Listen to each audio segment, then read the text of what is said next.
I dropped out of school. Like, if that right there is not evidence enough that life can change dramatically, quickly, for the better, then I don't know what is. It's all about how in 2020 we're going to leave the world a better place than we found it.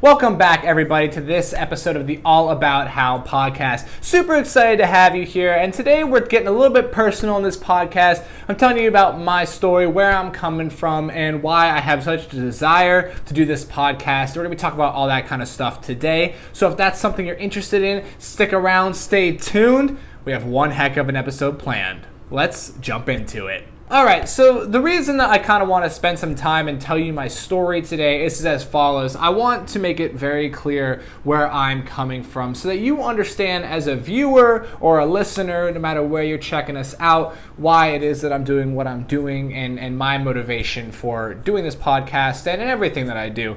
Also, I want to make it very clear that if you're in the same position as me or we're in the same position as me, that we have something in common and that we can grow and connect together. Because the one thing that's very different about this podcast than I think other podcasts that I've listened to or other series on YouTube that I've watched is very simply that I haven't made it yet. I'm still in the process of making it. I'm still in the middle or even beginning of my journey, depending on how you really want to look at it. Whereas a lot of these other people on YouTube have really kind of been established, they've made it, they've had their success, and now they're sharing their tips for success and kind of explaining how they did it, which has immense value. But I kind of wanted to take a look at it from the other angle of someone who is in the process of growing a business, being an entrepreneur, being a successful person, reinventing themselves, so to speak, and kind of documenting that process. So anybody there who's in that journey can go and grow with me and really have someone to look at that is in the process and not yet made it. I'm not one of the generals sitting on the cliff. I'm in the trenches trying to make it work. And I thought it would be an interesting take on the podcast. So this really all starts off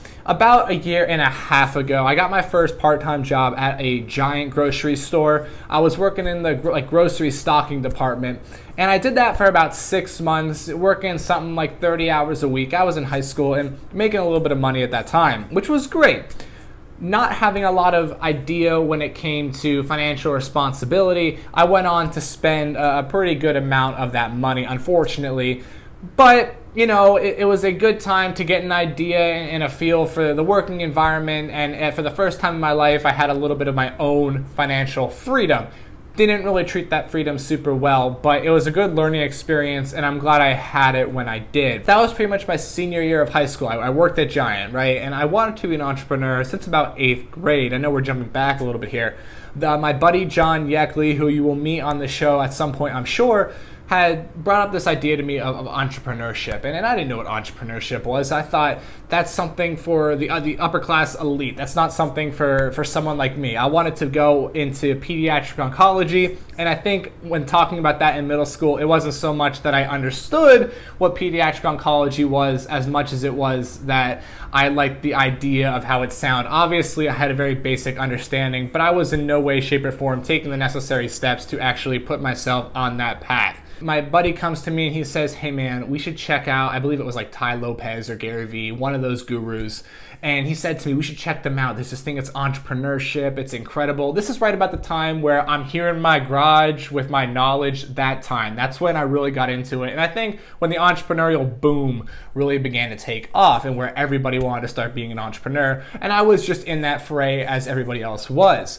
And it was one of those things I didn't really take to at first. I wasn't super into this idea, but over that progressive summer, him and I talked a lot. We watched a lot of videos, had some ideas going, and all of a sudden, you have all these people online preaching about the freedom that entrepreneurship and the freedom that business allows you to have. And I was pretty much hooked. The idea that you can build passive income, that you can create these businesses of your own that allow you to live freely really started to kind of make me feel incredible. And for the first time in my life, I didn't want to be a doctor. I didn't want to have a regular job. So what ended up happening there was my grandmother passed away that March, and it was right around my birthday going into high school. And that was a really weird time for me because it was the first time in my life where I didn't have a direction. And you might be thinking you were only in 8th grade, but up until that point, I had pretty much known what I wanted to do. And all of a sudden, I don't have a plan. I don't have a goal, a desire that I can sit down, write out, and explain to somebody like, I want to be a pediatric oncologist. That's self-explanatory. You're going to go to med school. You're going to get a degree. And it was going to go from there. But for the first time in my life, I didn't have that. And it was also the first time in my life where I was dealing with the loss of a very close loved one. So I had these two really kind of developmental moments in a very short period of time. And long story short with that, I remember we were up in New York. That's where she lived. And we were staying for the funeral. And it was a night. And I believe my sister was somewhere. And my parents, I think, were out with my grandfather and just talking things over, making preparations, something like that. And I remember I was sitting in the hotel room by myself, and it was a dark time because obviously I had lost someone who I had known my entire life, and I had no direction, and I felt lost, and I felt afraid because I thought, like, what am I going to do? Am I just never going to find myself? Because I've been awoken to this new topic, but I don't know how I'm going to pursue this new topic. I don't know how it's actually going to work. And it was a really scary time for me. But I remember sitting there in that hotel room, looking at stuff on YouTube, watching all those motivational videos, all of the Gary Vee stuff, the Tai Lopez stuff. And I remember looking up a guy by the name of Stefan Palernos, and you may have heard of him. He runs a company called Project Life Mastery, and he talked about Kindle marketing. And for the first time, I had an idea. I finally had a direction that would go on to catapult the rest of my entrepreneurial journey. And from that point, I really took the time to realize that my life is mine. My life is mine to enjoy and hopefully improve everyone else's life around me in various different ways. And that's when I decided that my mission, my motive, my motto was to leave the world a better place than I found it. And the thing about that is it's a very progressive and growing motto. And what I mean by that is that I fail at that a lot. I probably fail at that more than I succeed at that. But that's the point. That's one of those goals where there really isn't a finish line. It's not about the finished product. It's about the progression and the journey and the progress towards that goal. So for me, it was one of those things where this allows me to grow as a human being, grow as an entrepreneur, and just overall grow up while pursuing this goal. So I went about that, right? And I spent probably 6 months of my life on this Kindle marketing thing, and I was interested in it. But overall, it was one of those things where being a freshman in high school, not having a job, you know what I'm saying if you've ever been in this position. It's hard to start a business with no money. And I don't come from a business family. So it was one of those things where I had a lot of support and a lot of help, but I didn't always know the right questions to ask. And what would then happen is the next couple years of high school is my buddy John, who I mentioned before, him and I went on to try to start a whole bunch of businesses. And it was really an awesome time. It was really like a 2-year think tank, basically. And it was epic because for the first time in our lives, we started to have an idea of what freedom was. And I don't mean like financial freedom or anything like that, but mental freedom. Like we thought, oh my gosh, this is our life. We can live it. We have the right to do that. And we went about trying to start different businesses. We tried to start an online cologne business, a paper company. We tried to make an app for Disney World. There were so many things that we tried to do, and we had a great time doing it. We did Handbook to Success, which is basically this on a smaller scale. You can go find that on YouTube. In fact, I'll even link it below if that's something you want to check out. We've been doing it for a while, and it was a wonderful time in our lives. We had planned to take a year off after senior year, go to the Silicon Valley, do all this epic stuff, and then as you are aware, life begins to happen. And we got into our later years of high school, we started to develop more into our own human beings, and those pathways started to split apart, if you will, and those ideas became fewer and farther between.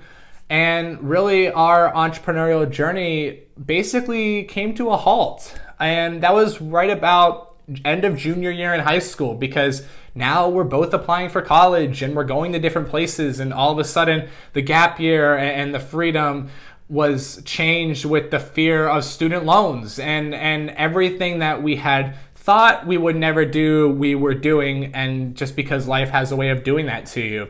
And what ended up happening was, as I said, we're kind of back to where I started. It's senior year in high school. I'm accepted to school. I had some good scholarships and all that kind of stuff, but I was still going to be paying a lot, and I didn't save any money from working at Giant, and that was my own personal just youngness and naivety. Is that a word? I don't know. It was my own experience and my own fault. No one else is to blame for that. So basically what happens is I go out to college. I got like something like maybe $300 to my name, something like that. And the first couple months at college, you're meeting new people. You're going out into town, getting pizza, getting burgers. You're going to Starbucks, hitting Chick-fil-A and all this kind of stuff. And all of a sudden, when you're not working a job, that money starts to really use it up pretty quickly, especially when you didn't have the financial discipline that I am developing now. And basically, I found myself, I was sitting in a dining hall on my campus. It was 7 o'clock on a Friday morning. I was alone. I had a caramel latte in my hand. I opened up my bank account and there was $13 to my name, period. This is the person that went from 8th grade to his first year of college, and I had $13 to my name. I wanted to be an entrepreneur. I spent 4 years. I had yet to build a profitable company, and I didn't save any of my money from my part-time job. That was quite the wake-up moment for me. I felt like I had failed, that everything I swore that I was never going to be and everything that everyone said I would be was coming true, because entrepreneurship was not something that was supported through my high school. There was a lot of people who said a lot of things, and I still have those things saved as just a reminder of that, keep pushing no matter what people say. And the sad part is that for a brief moment in time, it was all true. And it was at that moment that I decided that it's time to make a change, because if I stay on this path, I will lead myself down a direction that I don't want to go.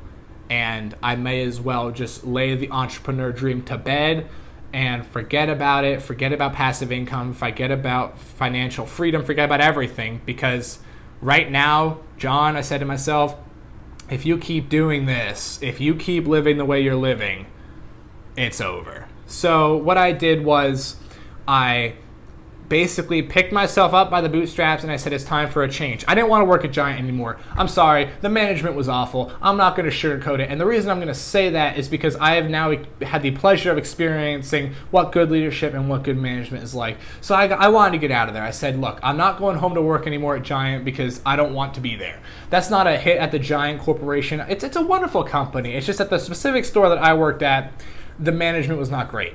So what I did was I went back to my room after finishing that caramel latte in the dining hall, and I applied to Starbucks. It's somewhere I've always wanted to work, and I thought, you know what, if I can get in there, maybe that's the beginning of the change that I need. I applied at 8 o'clock in the morning. At 8:10 that same morning, I had an interview scheduled. The manager, who's my manager now, Carrie, one of the greatest leaders I've ever had the pleasure of meeting, called me and said, come on in, interview, 1 o'clock Saturday, be here. And I said, I will be there. And then the rest is history. I started working at Starbucks, and I started to learn what a good business is like when it's run. Because even though like we're looking at store managers and stuff like that, it's not corporate, it's still what running a business is like, because every Starbucks cafe is in essence a business in itself under the larger corporation. And I started to learn these very valuable leadership skills that I learned about in books, but now I'm seeing it in action and how to manage and how to run, and it's incredible. And all of a sudden, I have this desire to keep going and to keep growing as an individual, and to say that, you know what, maybe I'm not going to fail at this entrepreneurship journey. Maybe I still got a chance. And also, hey bud, you're 18. Go out there and get it, right? And that is when everything changed for me. I relaunched John.au. I hadn't made a video in over a year and a half. So I relaunched this channel. I started that out at college. You can see what it's developing into now. I have reconvened with old friends who are into entrepreneurship. We are making plans. Stuff is moving, stuff is happening. And the reason for all of that is because of me sitting in that dining hall with $13 to my name. That was the rock bottom change I needed in my life. It was that moment, that was my wake up call that's saying, if you want to be successful, you better get yourself in order. And I'm just thankful enough to have had the foresight gifted to me by the people that have supported me, my parents, my friends, my work colleagues and peers who have supported me and have taught me enough to really open my eyes and realize that, and to take the knowledge that I had learned in years of watching entrepreneurship videos, in years of reading business success books, take it and just start applying it. It's not like too late. And since then, I have incredibly just changed my financial position. Everything that is the way it is now, which is only about 4 months since having $13 to my name, is entirely different. I dropped out of school. You might be thinking, what? Whoa. But frankly, I had some financial opportunity in my life that I decided I don't want to waste that on education. Not because education's a waste, that's not what I'm saying, but college is so expensive, and Starbucks provided me with a wonderful opportunity. And Starbucks has this thing, it's the College Achievement Plan. It's through Arizona State University, and they said, we will pay for you to go to school if you give us X amount of hours a week. And I'm like, you know what? I will 100% do that. Thank you. Yes, please. Because I think college is very useful. I think degrees, they're going to help you get to a certain place in life. But for me, spending the amount of money I would have had to spend on the degree, I just couldn't see myself doing it. And that was really the first major step that I took on my own direction, if that makes sense. Everything to that point had kind of been predetermined and kind of been indoctrinated by just teaching and raising over the years. But that was the first decision I made for me when I said, no, I'm not just going to keep doing things the way that I've done them. And that really was the minute when it all began to change. And since that month, 4 months ago, I now have over $5,000 to my name. And I'm not saying that as a flex. It's not a flex. I mean, there are people who make that in a day. That's really nothing, and that's what I'm saying. I have not made it. I'm not close yet. I still have a lot to do. But what I'm saying is, where you are right now, if you are where I was, $13 to your name with a cold caramel latte in your hand in a dining hall, 4 months, 3 months later, everything can look different. In a year and a half from now, in a half year from now, in a quarter year from now, your life is not going to look the same as it was. And that could not be more true for me. I dropped out of school. If that right there is not evidence enough that life can change dramatically, quickly, for the better, then I don't know what is. And I'm not saying that you need to drop out of school for your life to be better. That's not what I'm saying. But I took an option to improve my life and improve my positioning. It's just strategy. It's just thinking smart. It's working smarter and not harder. And in 4 months, I have radically improved my life and put it on a new direction. And I feel like now is finally the time for growth. Now is the finally time for, to sound cliche, my own personal renaissance. And I'm not saying this to flex. Again, the reason I'm just, pushing this home is because of how passionately I feel about it. And I just feel like everyone has the opportunity to improve their life. Take a minute, be upset. Take a minute, feel bad. Take a minute, do what you gotta do. Feel the emotion. I'm not telling you to suppress it. But then take that emotion of, damn it, I failed. So now get back up. Get back up and push forward. Your failure, your low moment might be lower than mine. I don't know what you're going through right now. I don't know what life is throwing at you. Get through it. Get through it. Keep pushing. Do what you gotta do. Take as much time as you need. But eventually, just get back up and keep going forward.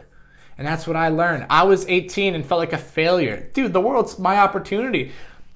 If you're 45, if you're 65, and you feel that way, guess what? You're still here. We're all still here. We're still waking up another day. It's another day to finally fix things. And I know I'm kind of on a soapbox here, but I feel so passionately about it, is that don't feel like one little trip up is now the precedent for the rest of your life. It's not. You now have the opportunity to go forward and do incredible things by harnessing the hard lessons you learned from wherever you were. Don't let those lessons hold you down. Let them propel you forward. I don't know where I'm going to be in another 5 months. I have a goal. That's my next video. We're going to be talking about goals. I have my goals. I have my plan. I have my strategy. Everything is working as I planned. But we don't know where life's going to throw at us. We don't know where we're going to be. But as long as we understand the end goal, as long as we understand where we're going, and the little bumps, the zigzags in the road aren't going to prevent us from getting there. It's just going to make the journey look different. Just keep pushing forward. And don't be afraid to make radical change if you have a plan. Don't make radical change for change's sake. But if you know what you got to do, just because it may not be orthodox, it may not be supported, it may not be understood, don't be afraid to say, you know what? No, I'm going. I'm making this decision for me. Because ultimately, if you have that plan, if you understand yourself, you understand what you're doing, the rest of the pieces will fall in place and everyone else is going to understand. Because ultimately, you're the one that's got to sleep at night and you're the one that's got to hear your thoughts running through your head. You want those thoughts to be positive. You want to know that you have made decisions in your life and that you are living with a purpose. You're intentionally alive. And the first step to doing that is by making the choices that are going to put you in the position to live the life you want to live. Not radical change for change's sake, but radical change for the sake of improvement. All right, look, that's a lot. That went a lot from my story to something completely different, but I appreciate you listening to me, and I hope you understand why I felt the need to say this today. But I'm going to wrap this video up because we're getting at like 22 minutes. Oh my gosh. But with that being said, I hope everyone has a very highly successful day. Catch me back here next week. I don't really like the way that was said. I love the way that was said. You know what? Yeah, catch me back here next week. We're going over some goals of how to make 2020 your year and how to really capitalize on the thoughts that we said in this episode. We're building on it. You know why? Because it's all about how. We'll see you next time.